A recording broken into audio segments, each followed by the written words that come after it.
Pada suatu hari, datanglah seorang ahli Taurat kepada Yesus dan bertanya, "Perintah manakah yang paling utama?"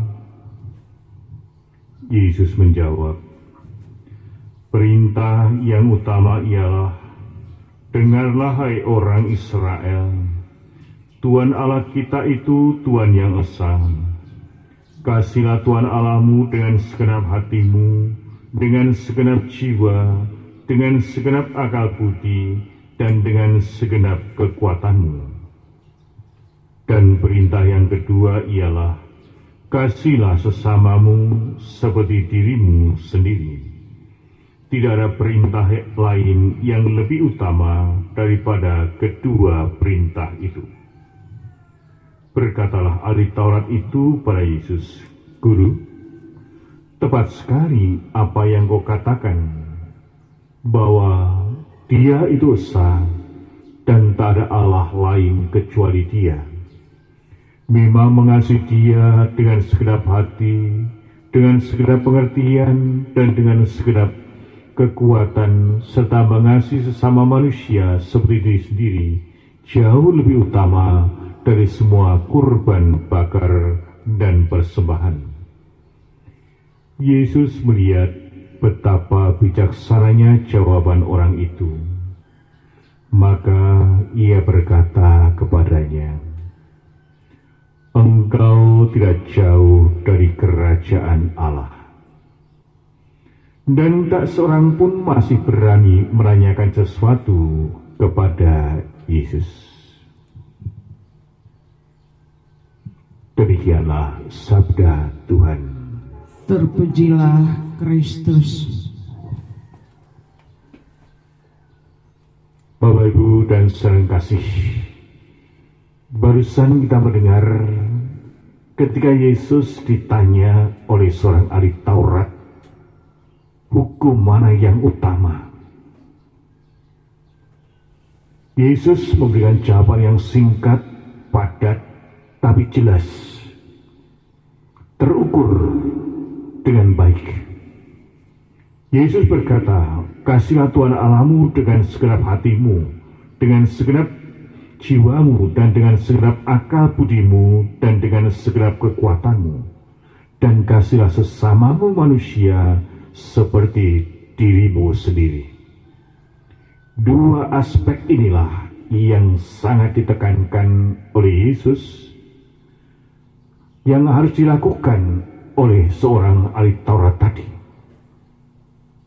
Bapak, Ibu, dan saudara kasih, perintah Yesus ini memang mudah diucapkan, tapi tidak mudah untuk diwujud nyatakan dalam kehidupan sehari-hari, terlebih-lebih di dalam masyarakat yang heterogen seperti di Indonesia ini. Untuk melaksanakan perintah Yesus ini, sungguh-sungguh dibutuhkan sikap kerendahan hati, keterbukaan, dan juga keberanian untuk menerima perbedaan-perbedaan yang ada di masyarakat kita.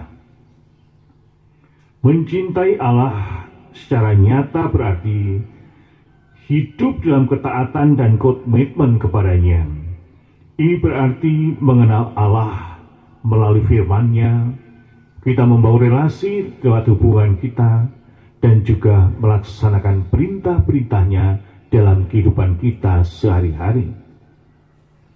Dan mencintai sama manusia secara konkret dalam masyarakat heterogen berarti menghormati dan menghargai perbedaan-perbedaan yang ada.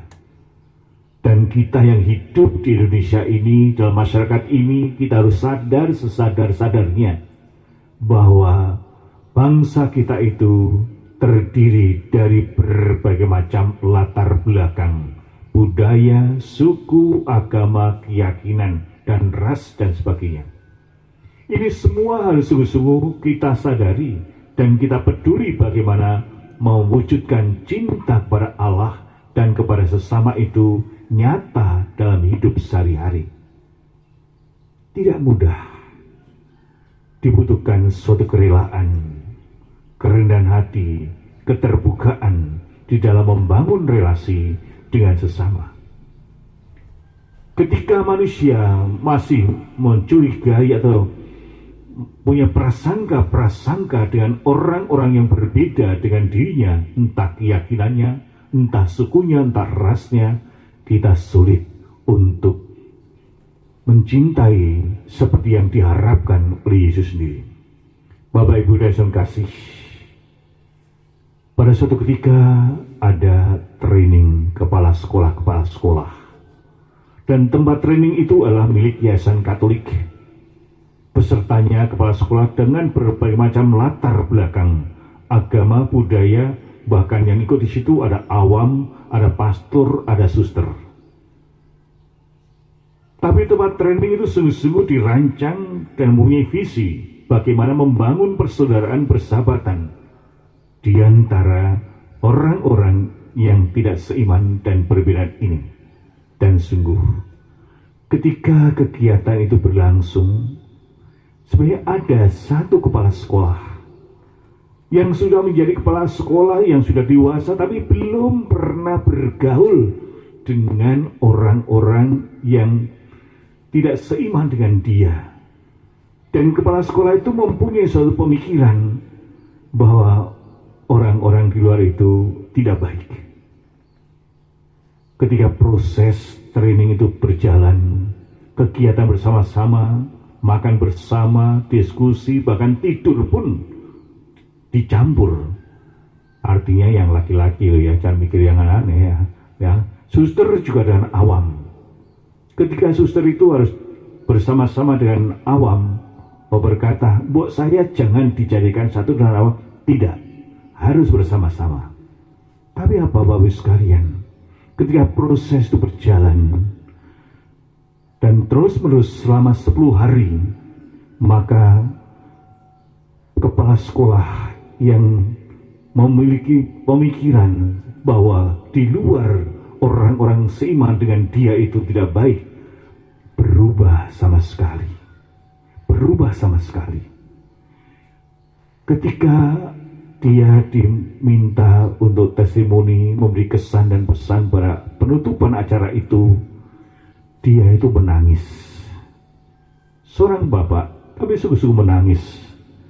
Dia berkata, "Sungguh, apa yang saya pikirkan selama ini ternyata salah.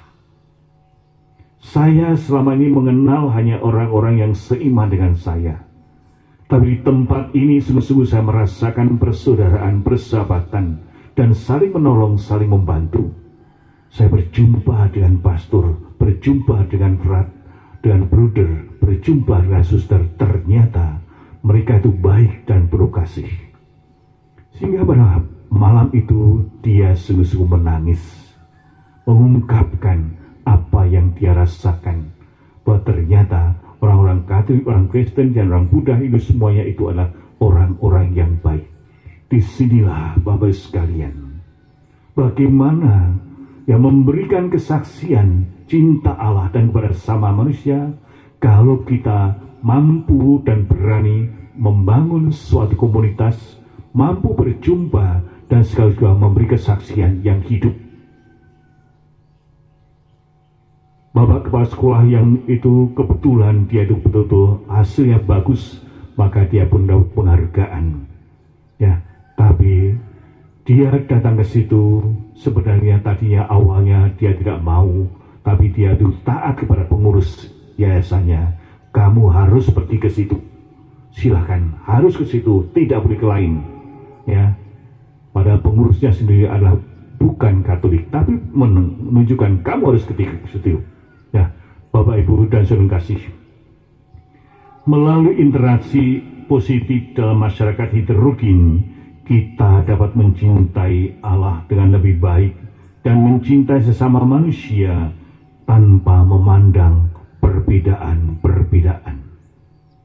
Persaudaraan terjadi dikala manusia sungguh-sungguh mau terbuka hatinya, bahwa setiap manusia itu mempunyai niat yang baik, mempunyai cita-cita yang baik di dalam hidupnya. Maka marilah kita yang hidup di dalam masyarakat yang heterogen ini. Saya sungguh-sungguh terkesan dengan testimoni daripada Bapak kepala sekolah itu, ya, bahwa dia menerima dan merasakan, oh ini toh orang Katolik, oh ini toh pastor, oh ini toh suster, dan merasakan itu semuanya. Kesaksian dalam hidup jauh lebih kuat, lebih memikat daripada kata-kata yang indah sekalipun. Maka marilah kita membangun interaksi apa yang diharapkan oleh Yesus tadi, mencintai Allah dan sesama, berkat satu kesatuan terwujud di dalam hidup kita sehari-hari. Bukan hanya suatu impian, tapi sungguh-sungguh suatu kenyataan bahwa persaudaraan, persahabatan, perdamaian itu bisa kita bangun secara bersama-sama walaupun berbeda keyakinan, berbeda suku, berbeda ras sekalipun.